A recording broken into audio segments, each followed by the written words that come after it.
আজকে যে কথাটা আপনাদের সাথে শেয়ার করছি, এখন কাহিনীটা লেখার সময় রাত 2টা বেজে 5 মিনিট। সেটা হলো, এই তো আমি সবার সাথে গল্প গুজব করেই ঘুমিয়ে পড়লাম। হঠাৎ 1:30টা বাজতেই আমার মোবাইলটা ক্রিং করে বেজে চলছে। ঘুম ভেঙে গেল, দেখি পাশের কোথা থেকে যেন বিড়াল ডাকছে। ঘড়ির কাঁটা কুটকিট করে বাজছে। আলো জ্বালিয়ে চারিদিকে তাকালাম, কোথাও কিছুই নেই। জানালার পাশে মনে হলো কিছু একটা আছে। জানালাটা খুলব কি, খুলেই মেরে গেলাম। একই দুইটা গরু, একটা সাদা আর একটা কালো ষাঁড় লড়াই করছে, কিন্তু অবাক হলাম তাদের পা মাটিতে নেই। আমি ঘেমে গেলাম, ভাবলাম কাউকে কি ডাক দিব। ভাবলাম না, আমার মতো সাহসী ছেলে এমন চিৎকার দিলে সারা গ্রামের সবাই ভয় পেতে থাকবে, তো লড়াই দেখছি। কিছুক্ষণ পরে লড়াই থেমে গেল আর গরু দুটা চলে গেল। আমি জানালার পাল্লা হাত দিয়ে টান দিতেই আমার হাত খপ করে ধরে ফেলল কে যেন। কালো রঙের আকাশ ছোঁয়া এক মানুষ, তার পাশেই আবার সাদা রঙের আকাশ ছোঁয়া মানুষ। সাদাটা কালো রঙের মানুষকে আমার হাতটা ছাড়াতে লাগছে আর বলছে, এর হাত তুই ছেড়ে দে, এই ছেলে তোরই তো উপকার করে চলছে। আমি ঠিক বুঝলাম না, পরে মাথায় বিষয়টা ধরল যে মিথ্যা আর সত্য কথা নিয়ে ভৌতিক গল্প লিখে অন্যকে ভয় দেখাইতেছি, যেটা কিনা আমাদের চিরশত্রুরা মুসলমানদের ধ্বংস করার আর তাদের ঈমান হারা করার জন্য এই কাজগুলি করত। সাদা লোকটি বলল, আমরা সবাই জানি এই ছেলে ভীতু নয়, আর মাথায় বেশ বুদ্ধিবল আছে। আজ তোমায় আমি বাঁচালাম, আশা করি তুমিও তোমার প্রিয় নবীজির উম্মতদের জন্য ভালো কাজ করবে। এই বলে সাদা লোকটা কালো লোকটিকে নিয়ে চলে গেল।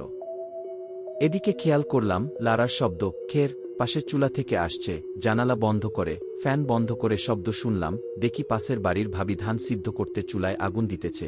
একটু স্বস্তি ফিরে পেলাম আর ভাবতে লাগলাম, সাদা আর কালো এই দুইটাকে। পরে মনে হলো, সাদাটা হলো আমার পথ প্রদর্শক আর কালোটা হলো আমাকে খারাপ দিকে নিয়ে যাচ্ছে সব সময়। মানুষ সৃষ্টির সেরা জীব, তবে মানুষের সকল কাজই কিন্তু সেরা হয় না। পৃথিবীতে এমন অনেক মানুষের আবির্ভাব ঘটেছে যারা পৃথিবীকে আলোকময় করেছে, আবার এমন কিছু ব্যক্তির আবির্ভাব পৃথিবীতে ঘটেছে যাদের কাজ ও কর্ম দ্বারা পৃথিবী কলঙ্কিত হয়েছে। তবে সুখের সাথে একথা বলা যায় যে তাদের সংখ্যা খুব বেশি নয়। যে সকল ব্যক্তির কর্মে মানবতা কলঙ্কিত হয়েছে তাদের মধ্যে পুরুষ যেমন আছে তেমনি আছে নারী। আর তেমনি একজন নারী হচ্ছেন ইলিচ কোচ। এই নারী এতটাই জঘন্য ছিলেন যে তাকে সম্বোধন করা হয় বুখেন ওয়ার্ল্ডের ডাইনি হিসেবে।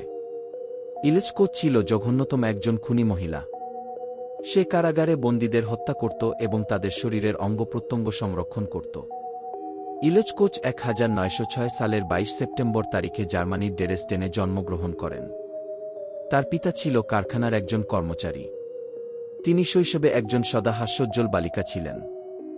জার্মানি প্রথম বিশ্বযুদ্ধে অংশগ্রহণ করলে 1932 সালে তিনি নাজি পার্টিতে যোগদান করেন।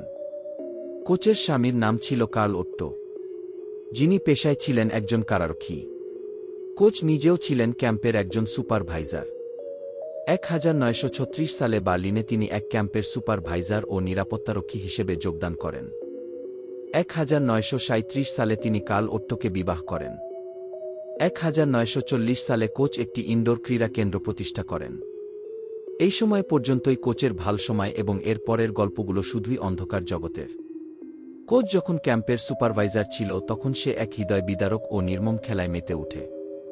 কোচের দায়িত্বে থাকা ক্যাম্পে যখন কোনো নতুন বন্দী আনা হতো তখন সে সেই বন্দীগুলোকে সুন্দরভাবে পরখ করত এবং দেখে রাখত। কোচ সকল বন্দীদের দেখে যে সকল বন্দীদের শরীরে ট্যাটু অঙ্কিত থাকত এবং যাদের গায়ের রং ভালো তাদেরকে আলাদা করে রাখত।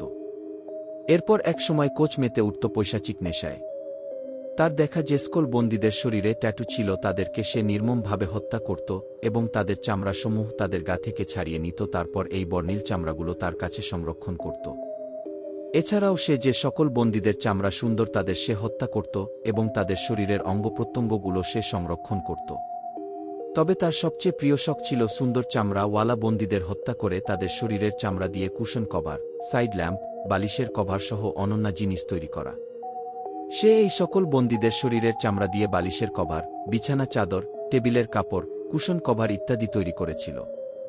কোচ নিজে ক্যাম্পের সুপারভাইজারের দায়িত্বে থাকা এবং তার স্বামীও একই ক্যাম্পে দায়িত্বে থাকায় সে এই জঘন্য কাজগুলো সহজেই করতে পেরেছিল।